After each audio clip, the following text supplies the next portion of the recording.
Hannah, we know the path you've chosen hasn't been easy. She is lying! I didn't fail. I just stopped paying for David's failure. Hannah, what are you doing? My name is Hannah Sterling, and I'm 38 years old. 7 years after my mother told our entire extended family I had suffered a catastrophic mental breakdown and become a charity case, my brother found my bakery. It was a Thursday in October. I was scoring a batch of sourdough boules with a razor blade when the bell above the door chimed.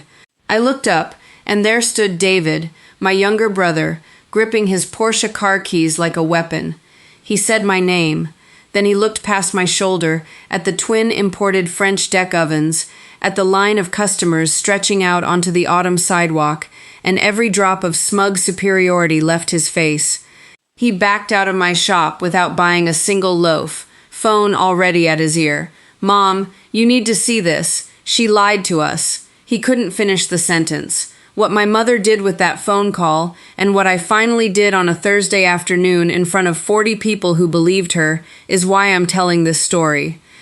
Welcome back to TN Story Glow, where quiet people finally tell the truth about the families that underestimated them. If stories about financial manipulation, the myth of the golden child, and the cold, precise mathematics of walking away speak to you, drop a comment below and be sure to subscribe.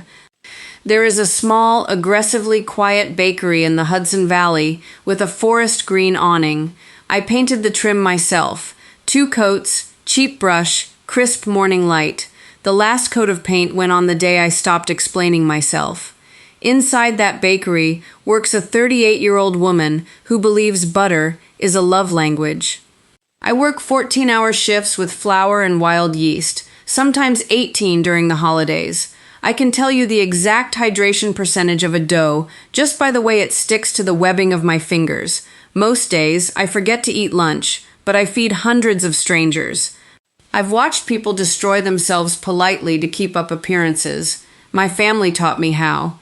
That's a joke I only make in the dark, before the sun comes up and the delivery trucks arrive, where nobody has to decide whether to laugh.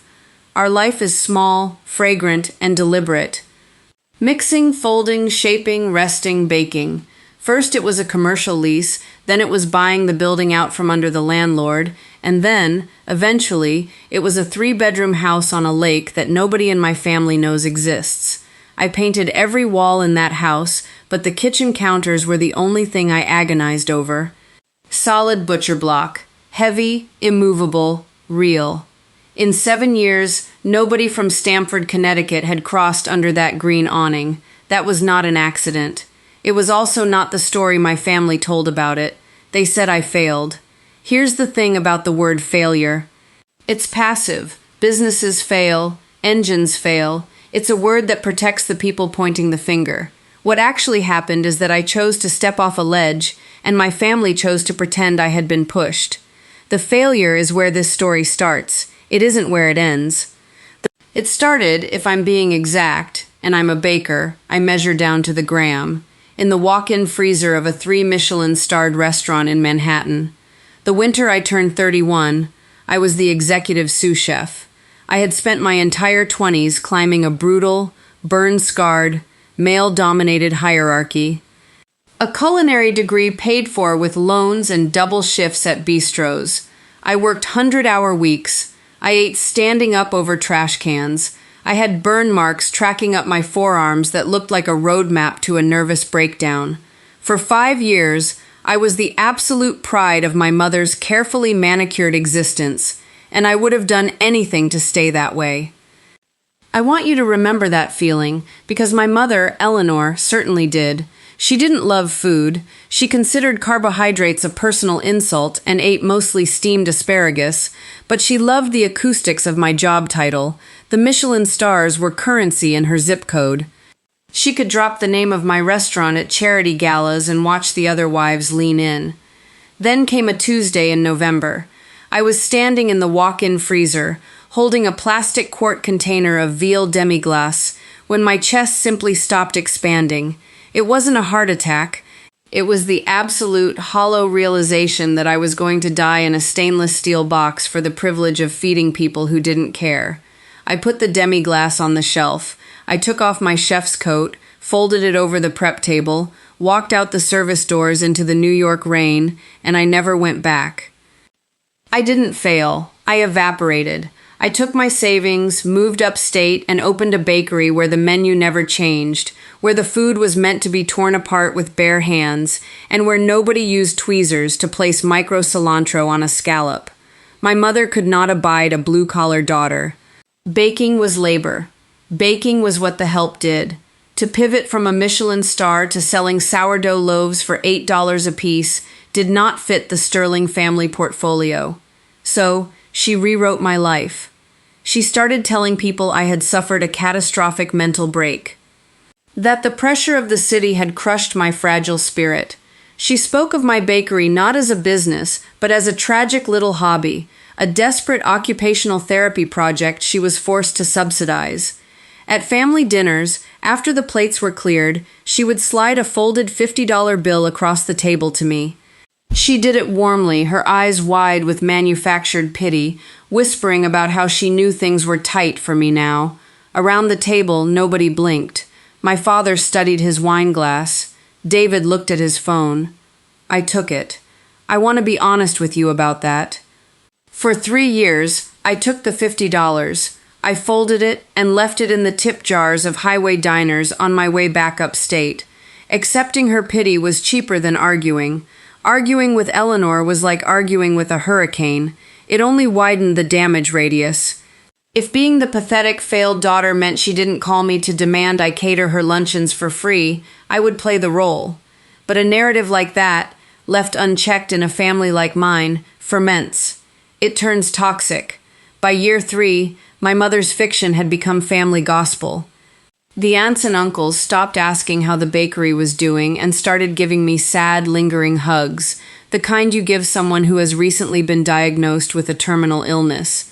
My cousins looked at me with open relief, grateful that someone had landed lower on the socioeconomic ladder than they had. In the ecosystem of the Sterling family, I was the designated sponge for all their anxieties. I was the cautionary tale. And my mother's favorite stage to broadcast this tale was Thanksgiving. Thanksgiving was her Super Bowl. It was the one day a year she could force the entire extended family, 40-something people, into her Stamford colonial, trap them behind crystal goblets and heirloom silver, and preside over them like a benevolent monarch. And for the last 7 years, the price of my attendance was doing the cooking. All of it. Her reasoning was a masterpiece of passive-aggressive subjugation. She told the aunts that keeping me busy in the kitchen gave me purpose.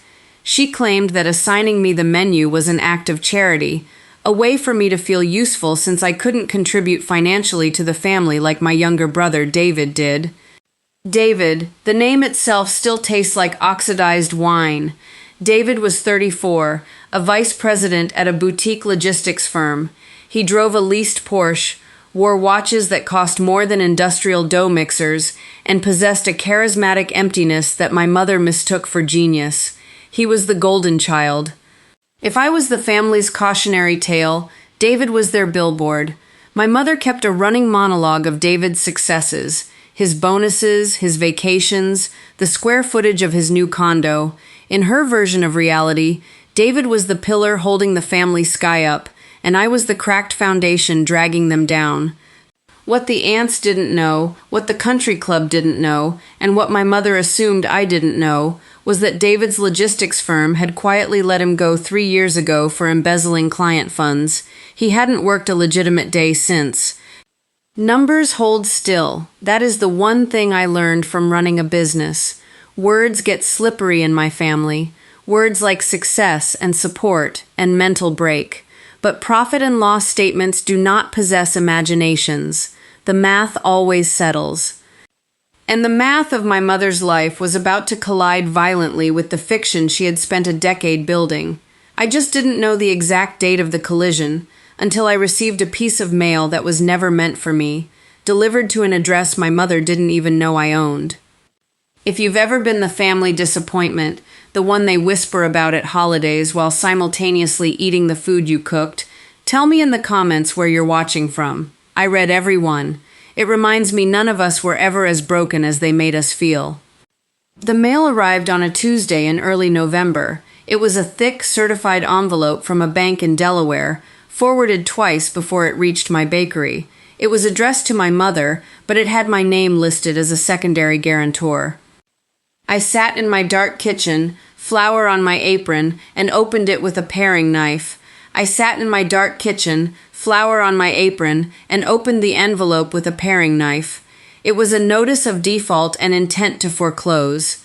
The property in question was the Stamford Colonial, the 4-bedroom, oak-floored fortress where my mother had hosted every Thanksgiving since 1998.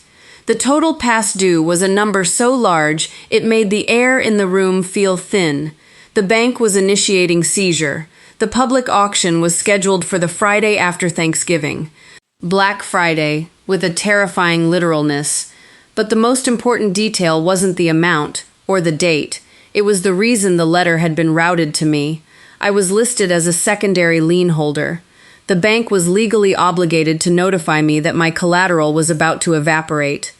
To understand why a failed, mentally fragile baker held a lien on a multi-million-dollar Connecticut estate, we have to go back exactly 3 years. To a Tuesday night in November, long after my bakery had closed, when I heard a frantic knocking at the back alley door. It was Eleanor, my mother. It was the first and only time she had ever set foot in my bakery, and she hadn't come for the sourdough. She came because David, the golden child, the vice president of logistics, was 72 hours away from being indicted for wire fraud. He had gambled away his clients' escrow accounts, sports betting mostly, mixed with a lifestyle that required a Porsche he couldn't afford. My mother stood in the middle of my kitchen, wearing a cashmere coat that smelled like expensive dry cleaning and desperation, and she wept. Real tears. The kind that ruin makeup. She said David would not survive prison. She said the family name would be permanently destroyed. Then, she asked the daughter she told everyone was destitute for $120,000. I had it. That was the irony she had to swallow. While she was telling her country club friends I was barely surviving on food stamps, I was quietly supplying bread to 20 high-end restaurants across the Hudson Valley. My margins were impeccable. I had the cash sitting in a high-yield business account. I wrote the check. I am not a saint, and I am not a martyr. I wrote it because you are conditioned to jump when the people who raised you scream that they are drowning. But I was also a business owner who had learned to survive in Manhattan kitchens. I didn't hand over $120,000 on a handshake. I had my lawyer draft a promissory note secured by a quiet lien on the Stamford house. My mother signed it without reading it, snatched the check, and drove back to Connecticut. She paid David's firm. The charges were quietly dropped. David was fired, but he stayed out of a federal penitentiary. And then, a fascinating thing happened. My mother never paid me back. Not a single installment. Instead, less than a month after I saved her golden son, the whispers about my mental breakdown suddenly amplified into a roar.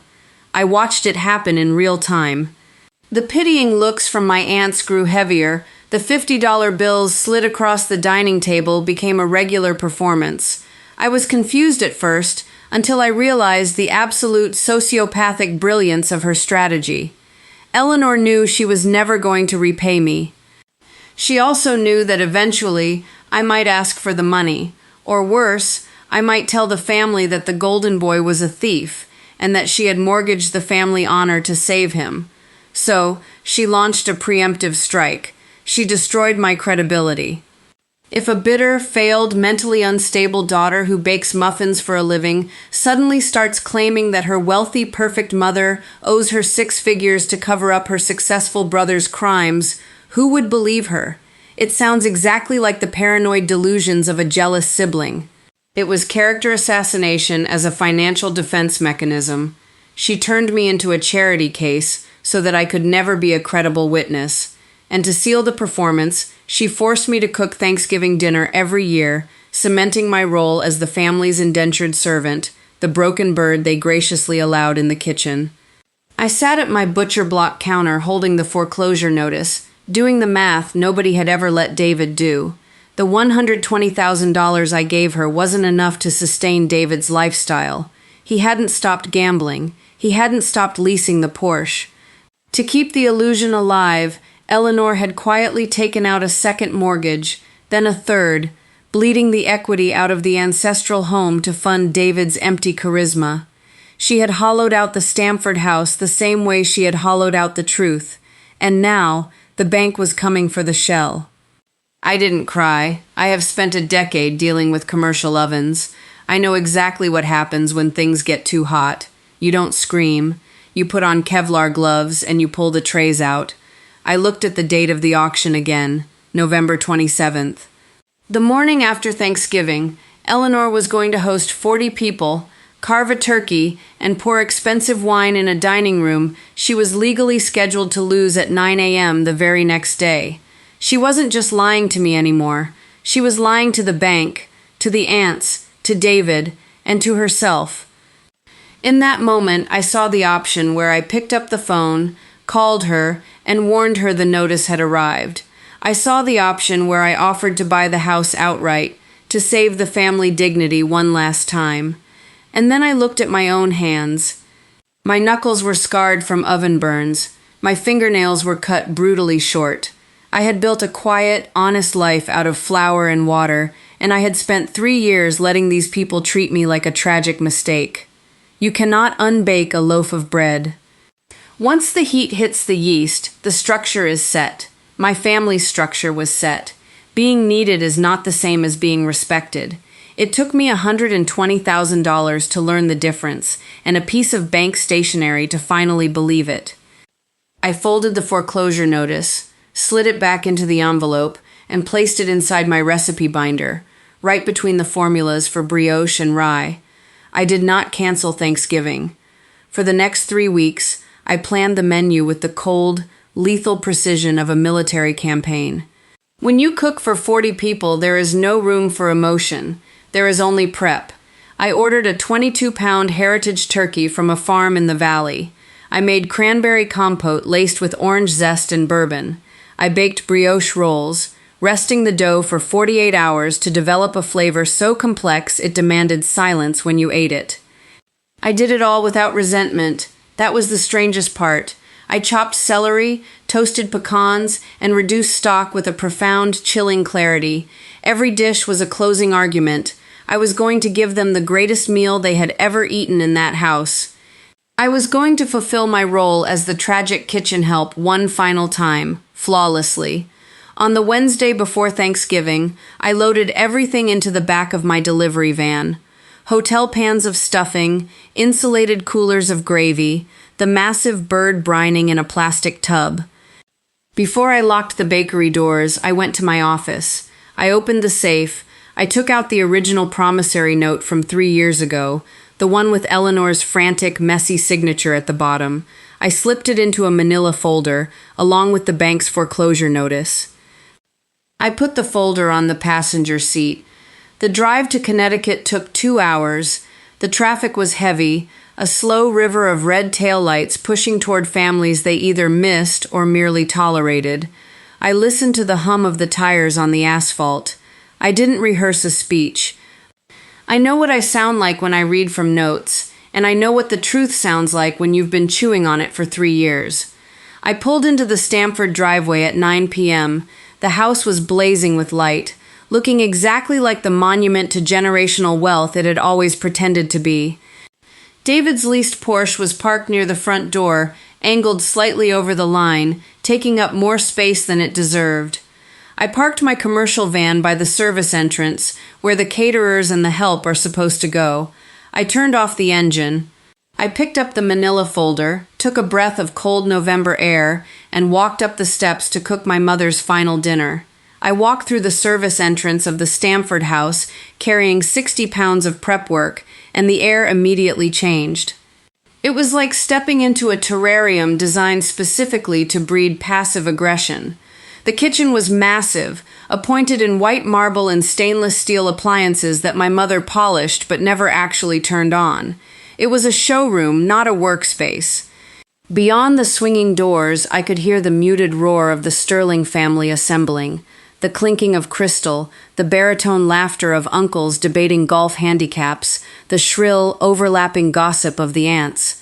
Eleanor found me before I had even unloaded the second cooler.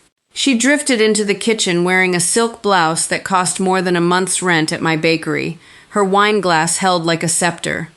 "Hannah, darling," she sighed, the word dragging like an anchor. "You're late. The cousins are starving, and David needs his appetizers." He had a brutal week closing a deal. A deal. I pulled a hotel pan of wild mushroom tartlets from the cooler, my face perfectly blank. David hadn't closed a deal in 36 months. He had probably spent the week agonizing over which sports betting app offered the best point spread on college football. But in Eleanor's theater, the script had to be maintained. "The tartlets are ready," I said quietly, sliding the pan into the warming oven. I didn't look at her. If I looked at her, I might see the woman who had sold my reputation to buy her son's freedom, and I needed my hands steady to carve the meat. "Well, hurry it up," she murmured, already turning away. She stopped at the swinging doors, glancing back over her shoulder with that familiar, weaponized pity. "And Hannah, try to mingle a little this year. It makes people uncomfortable when you just hide in here.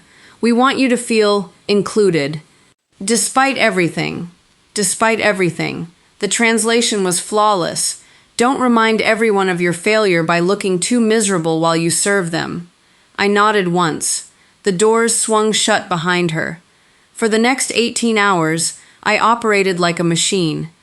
I slept on a cot in the basement for 4 hours, waking up at 4 a.m. on Thanksgiving morning to fire the ovens.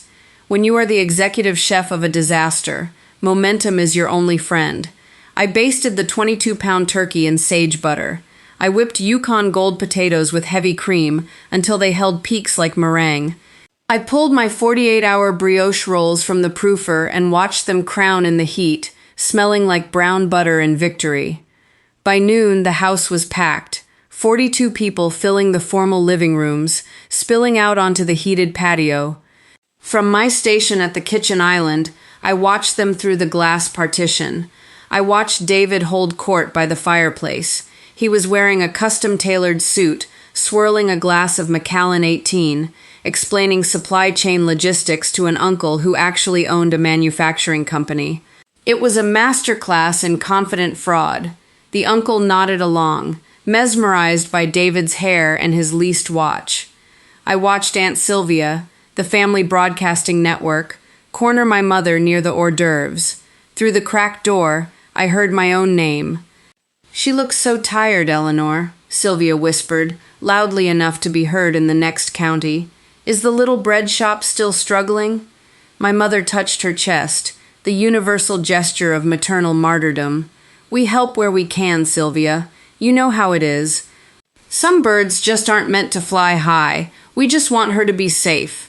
I was standing 3 feet away on the other side of the wall, separating a rib cage from a spine with a boning knife. I didn't slip. I didn't nick a finger. The lie didn't even sting anymore. It just felt heavy, like a wet coat I was about to finally take off. At 2 p.m., the dining room was set. My mother had arranged the seating chart with geopolitical precision. David was at the head of the table opposite my father, flanked by the wealthiest uncles. The cousins who had married well were clustered in the center. I was placed at the very end, near the kitchen doors, sitting on a folding chair that had been brought up from the basement, a literal and metaphorical afterthought. At 3:30 p.m., the feast began. I brought out the food in waves, carrying platters that weighed more than toddlers. I served the women who had pitied me. I poured gravy for the men who had ignored me. I watched them eat. They devoured it. They stopped talking to chew. The silence of 40 wealthy people realizing that the tragic failure of the family, cooked better than any restaurant they had ever paid to enter, was a beautiful, hollow sound. They ate the brioche rolls until the baskets were empty. They scraped the serving bowls of potatoes clean. I sat on my folding chair near the kitchen doors, eating nothing. I just watched the room. My mother presided over the table, glowing. She was absorbing the compliments for the food as if she had grown the wheat and slaughtered the bird herself. She was the matriarch, the generous host, the woman holding the Sterling family together through sheer force of will and a massive dining table. She looked so safe. She had no idea that tomorrow morning at 9 a.m., a man with a clipboard from the county sheriff's office was going to stand on her manicured front lawn and auction this dining room off to the highest bidder. She had no idea that the $120,000 she had stolen from my reputation had not been enough to plug the hole David had blasted in her finances. She had no idea because she had spent 3 years refusing to look at the math. I reached down and touched the manila folder resting on the floor beneath my folding chair. At 4 p.m., the plates were cleared. The wine glasses were refilled. The room settled into that heavy, post-meal lethargy. This was the moment, the tradition, the time for the Thanksgiving toasts. My father tapped his glass first, offering a brief, mumbled thanks for the food and the family. A few uncles chimed in with generic platitudes about health and wealth. Then, my mother stood up. She picked up her crystal wine glass. She smoothed the front of her silk blouse. The table fell silent. Even David stopped checking his phone. Eleanor commanded a room not by raising her voice, but by lowering it, forcing you to lean in to catch the performance. She looked down the length of the massive table, past David, past the wealthy uncles, past Aunt Sylvia. Her eyes landed on me, sitting on my folding chair by the kitchen doors. The pity in her gaze was so thick you could have sliced it and served it on a platter. "Family," Eleanor began, her voice trembling with perfectly engineered emotion. "This year has reminded us of what truly matters. We are so blessed by David's continued success and leadership." She paused to smile at him. He raised his Macallan in acknowledgement. "But mostly," she continued, her voice dropping to a tender, dramatic whisper, "I am thankful for grace. I am thankful that we are a family who takes care of our own. When the world is too harsh, when the city is too much, this house is a sanctuary." She was looking directly at me now. The whole table turned their heads, 40 pairs of eyes swiveling toward the folding chair. "Hannah," my mother said, stepping fully into her role as the sorrowful queen of the casseroles, "we know the path you've chosen hasn't been easy. We know the little bakery is demanding, but you prepared a wonderful meal today. And I want you to know, in front of everyone, that you never have to be ashamed. You will always have a place here. We will always support you. Because that is what families do. We carry the ones who stumble." Silence. Heavy, suffocating, theatrical silence. Aunt Sylvia dabbed her eyes with a linen napkin. A cousin gave me a slow, sad nod of encouragement. I was supposed to lower my head. I was supposed to accept the public pardon for a crime I hadn't committed. I was supposed to quietly swallow the humiliation, take the plates to the kitchen, and wash them, paying my rent for existing in her world. That was the script. I had read my lines flawlessly for 3 years. I looked at my mother standing at the head of the table, bathed in the soft glow of the chandelier. I looked at David, smirking behind his glass. I slid the manila folder out from under my chair. I did not lower my head. I stood up. I did not carry a wine glass. I carried the manila folder. First Grace Church was built for voices to echo, but my mother's dining room was built for secrets to be smothered in heavy drapes and expensive rugs. When I pushed my folding chair back, the scrape of metal on the oak floor sounded like a gunshot. 42 people stopped breathing at once. They expected me to cry, or perhaps to offer a mumbled, pathetic thank you to the matriarch. I didn't say a word.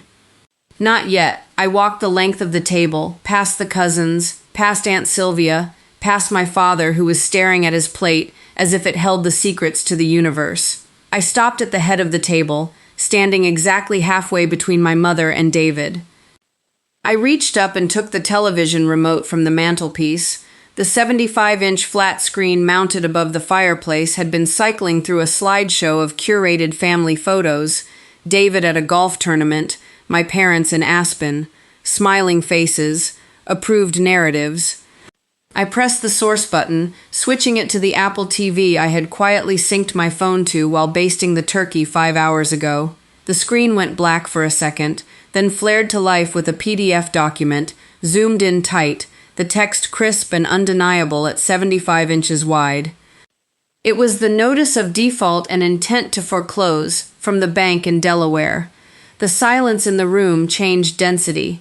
It shifted from theatrical anticipation to absolute freezing confusion. I turned to face the table. I didn't raise my voice. I spoke with the exact measured tone I use when I'm explaining a hydration ratio to a new apprentice. Quiet turns out to be the loudest thing you can bring to a room full of people waiting for a performance. I didn't fail, I said. The words dropped like stones into a glass pool. I just stopped paying for David's failure, and in this family, those two things apparently look the same. My mother's face lost every drop of color. She lowered her wine glass so fast it spilled burgundy onto the linen tablecloth, looking like a fresh wound. "Hannah, what are you doing?" she hissed, the stage whisper cracking. "Turn that off." $120,000, I said, ignoring her, looking directly at David. He had gone perfectly rigid in his custom suit. That was the amount I wired from my struggling little bakery 3 years ago to keep David out of federal prison for embezzling client escrow funds. You can read the promissory note. It's on page 2. I clicked the remote. The screen flashed. A scanned copy of the legal document appeared, massive and undeniable, with my mother's frantic, messy signature blown up to 3 feet wide at the bottom.